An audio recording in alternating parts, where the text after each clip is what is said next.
You're watching TelecomTV's coverage of Mobile World Congress 2015. And I'm joined now by David Walsh, who is President, CEO and Chairman of GENBAND. David, where is the focus of GENBAND's activities? GENBAND only focuses on real-time communication. So it's things, and that means you deal with real-time communications in the IP world, that's session, layer 5 and above. That's where you can manage quality of service. So we're a session 5 and above company, that's it. So we're not down in the plumbing of networks.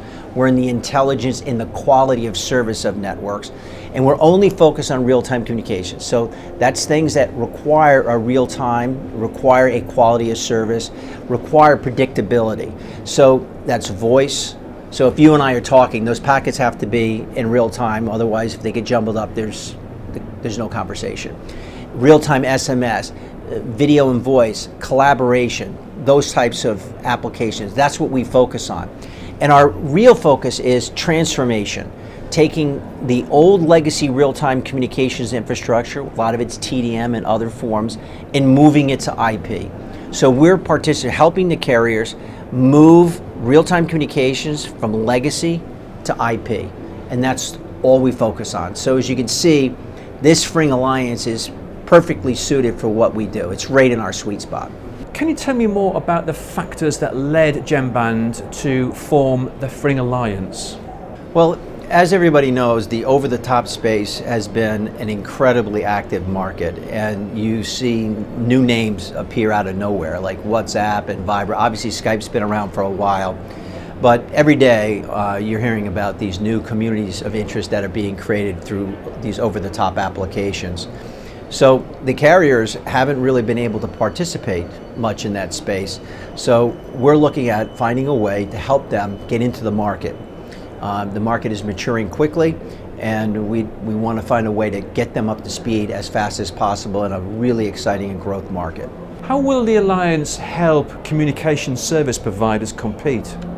Okay, so the Fring Alliance is an alliance of carriers. We're trying to bring them all together to form one federated over the top.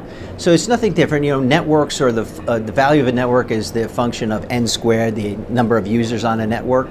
So if you look at a lot of the existing over the tops, they have huge communities. So they have huge value. So look at Facebook as an example, a huge community with huge value.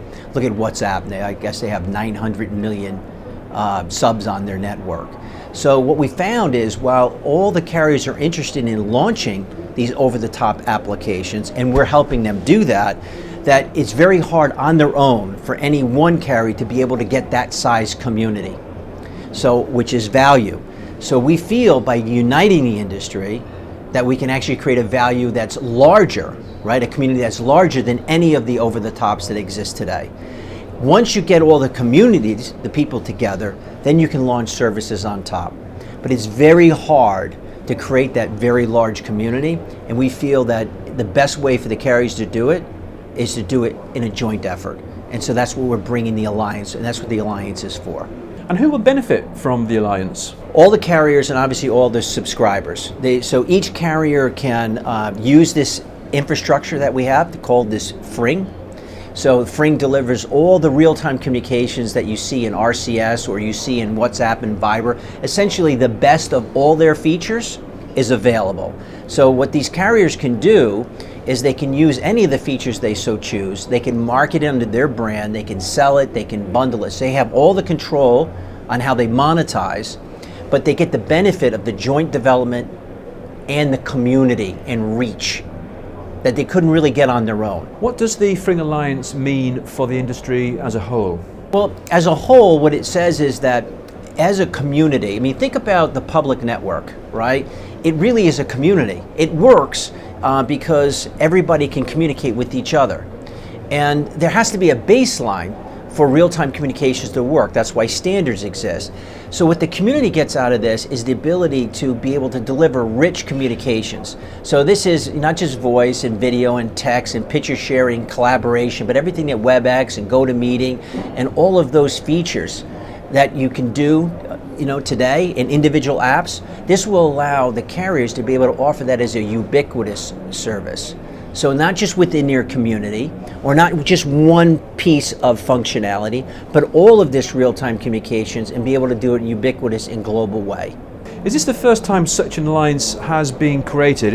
Is this a unique proposition? There's been lots of consortiums and lots of alliances that have worked in many different industries, but this is the first in real-time communications. And that's all that GENBAND really focuses on. So we're trying to take our expertise in what we do, and we're the market leader in real-time communications, and we're trying to find a way to participate in a bigger, play a more meaningful role to the community that we serve. And then we feel, rather than just selling this one at a time, that we can federate this. And it's not difficult to do, because we already have these users on the infrastructure, using the same infrastructure. All we have to do is federate the address book, which is very easy. So this isn't a technical challenge. This is just getting the cooperation of the industry together. And this is just a question for the industry. Do they feel that they can be successful in the over-the-top space competing with these over-the-top providers? Or do they feel they need cooperation amongst themselves to build a big enough community to create an equal or greater value? And what is the immediate and also the long-term impact on the industry? Well, I think the immediate impact you'll see is you will stop the current over-the-tops from taking the customers away from these carriers. And there's been a huge attrition, a lot of loss of messaging, and voice calls have moved over. There's no reason for these customers to leave anymore once you have a bit ubiquitous offer. But it's not only going to be a similar offer, we're going to provide a superior offer, and I'll tell you why.